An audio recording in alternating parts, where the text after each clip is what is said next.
कोई अविश्वास न रहे, हम इसकी सीबीआई से जांच की संस्तुति करें। देखिए, बहुत अच्छा लगा कि प्रदेश के मुख्यमंत्री यहाँ पर आए, उन्होंने युवा की पीड़ा को समझा और मुख्यमंत्री का भी धन्यवाद करना चाहूंगा कि वो धरना स्थल पर आकर उन लोगों ने ये प्रकार का एक्शन लिया है। जो पेपर लीक का मामला सामने आया है उसको सीबीआई की जांच की संस्तुति कर दी है, बहुत बड़ी उपलब्धि हम सबके लिए, और मैं मुख्यमंत्री जी का दिल की गहराई से धन्यवाद ज्ञापित करना चाहूंगा।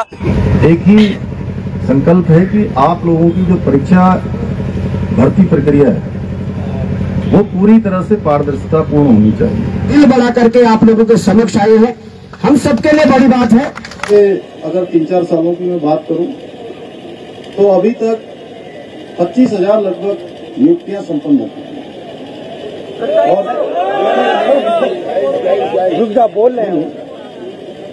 और सभी भर्ती प्रक्रियाएं सफलतापूर्वक संपन्न हुई।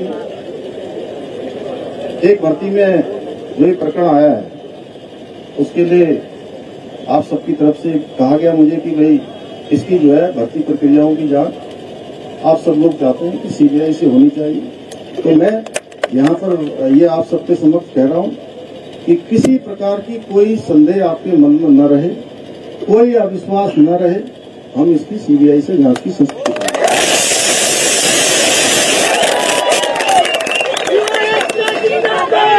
और आज फिर कह रहा हूँ कि जितने भी परीक्षा देने वाले जो भी हमारे बच्चे हैं, हमारे भाई बहन हैं, मेरे बेटे बेटियां हैं, उन सभी के मुकदमे जो भी परीक्षा में भाग लेंगे वो हम स्वतः ही कोई हो तो एक लिस्ट बना के आप हमको दे देंगे, हम उनके सारे मुकदमे वापस।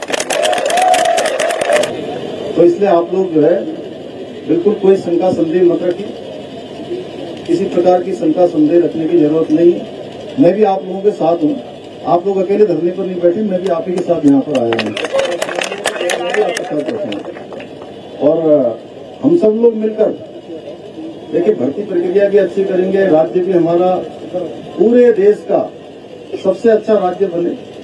उसमें सबसे महत्वपूर्ण भूमिका अगर किसी की होने वाली है, जो ये अमृतकाल है, अमृतकाल और 2047 में प्रधानमंत्री श्री नरेंद्र मोदी जी का संकल्प है कि हमारा देश विकसित भारत बने, आत्मनिर्भर भारत बने। उस आत्मनिर्भर भारत में और उस विकसित भारत के संकल्प को पूरा करने में सबसे बड़ा योगदान किसी का होने वाला है तो हमारे सभी इन युवा साथियों का होने वाला है। इन्हीं के सहयोग से और उत्तराखंड हिंदुस्तान का हमारा श्रेष्ठ राज्य बने, उसमें भी हम सबको योगदान देना है। देखिए, मैं माननीय मुख्यमंत्री जी का दिल की गहराई से बहुत बहुत धन्यवाद ज्ञापित करना चाहूंगा कि मुख्यमंत्री जी ने युवाओं की आवाज को सुनकर के, और क्योंकि युवा मुख्यमंत्री है इसलिए युवाओं की आवाज सुनकर के धरना स्थल पर आए। और आज जो एसआईटी की जांच जो पहले से ही जिसको शुरू की गई है उसके लिए भी कहा गया है कि ये आयोग से संबंधित मामला है, और जो 4 सूत्रीय मांग पत्र बेरोजगार संघ ने दिया है उसके तहत उन्होंने कार्रवाई की है। और मुख्यमंत्री जी ने जो आज जो पेपर लीक का मामला सामने आया है उसको सीबीआई की जांच की संस्तुति कर दी है, बहुत बड़ी उपलब्धि हम सबके लिए, और मैं मुख्यमंत्री जी का दिल की गहराई से धन्यवाद ज्ञापित करना चाहूंगा।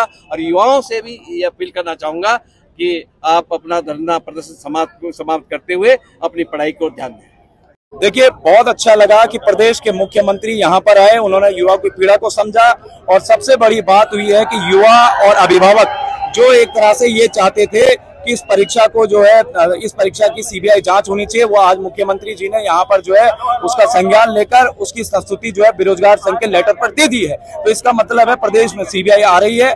और दूसरी चीज ये है कि जो संयुक्त स्नातक स्तरीय परीक्षा थी उसको लेकर हमने ये कहा था कि इसको आप तत्काल निरस्त किया जाए, तो मुख्यमंत्री जी ने उसमें ये कहा है कि अब ये जो परीक्षा ये सरकार के दायरे से हटकर अब ये एक तरह से हाईकोर्ट के जो जज हैं ध्यानी जी उनके समक्ष ये रखा गया है, और साथ ही एसआईटी इनके समक्ष ये रखा गया है। दोनों जगह में से जो भी अगर ऐसा लिख देगा कि इस परीक्षा को निरस्त करना चाहिए, इसकी गोपनीयता भंग हो चुकी है, तो उसके बाद इसका निर्णय अगले 7 से 10 दिन में लिया जाएगा। जैसा कि आप सबको जानते हैं कि इनके जो क्लॉज है, जो इनका नकल रोधी कानून है, उसमें यह लिखा है कि अगर एक भी प्रश्न बाहर आता है तो इस पेपर को रद्द माना जाएगा।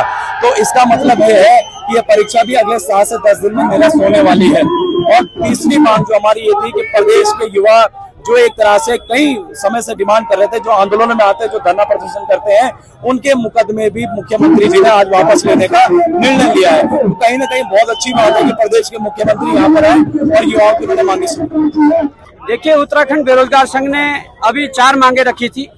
उन मांगों में एक मांग को यहीं पर अपने हैंड राइटिंग से लिख के उन्होंने सीबीआई की संस्तुति अगर की है, तो मैं युवाओं की बड़ी जीत इसको मानूंगा और मुख्यमंत्री का भी धन्यवाद करना चाहूंगा कि वो धरना स्थल पर आकर उन लोगों ने ये इस प्रकार का एक्शन लिया है। इसके बाद पेपर का निरस्तीकरण की जो मांग है वो प्रमुखता से रखी गई है।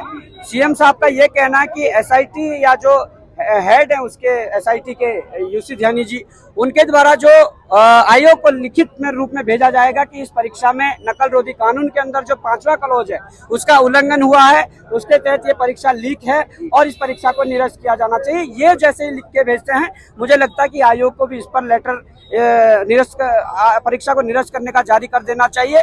और इसके अलावा आरक्षी भर्ती में नियमावली संशोधन से लेकर आंदोलन में युवाओं के जो लगे मुकदमे हैं उन्हें वापस लेने को लेकर ये तमाम प्रकार की मांगे हैं। परंतु मैं ये भी कहना चाहता हूं कि हम लड़ने वाले लोग हैं, संघर्ष करने वाले लोग हैं। ऑन कैमरा आज ये सारी बातें हुई है, धरना स्थल पर ये बातें हुई है और अगर इन बातों का उल्लंघन होता है तो ये धरना खत्म नहीं हुआ है। ये धरना भले ही इसकी जो आधिकारिक जो घोषणा है वो उत्तराखंड बेरोजगार संघ के अध्यक्ष और उपाध्यक्ष वगैरह करेंगे, मैं एज ए संरक्षक यही सलाह भी दे सकता हूं और मैं एज ए संरक्षक ये कह सकता हूं कि धरना स्थगित हुआ है, धरना खत्म नहीं हुआ है। अगर युवाओं के साथ इस प्रकार से धोखा होगा तो धरना फिर से होगा। परंतु हाँ, हाल फिलहाल में जिस प्रकार से मांगों को माना गया, मांगों को सुना गया, ऑन कैमरा सारी बात बोली गई, तो मुझे लगता है कि युवाओं को धरना स्थगित कर देना चाहिए और त्योहारों में अपने घर जाकर अपनी पढ़ाई शुरू कर देनी चाहिए।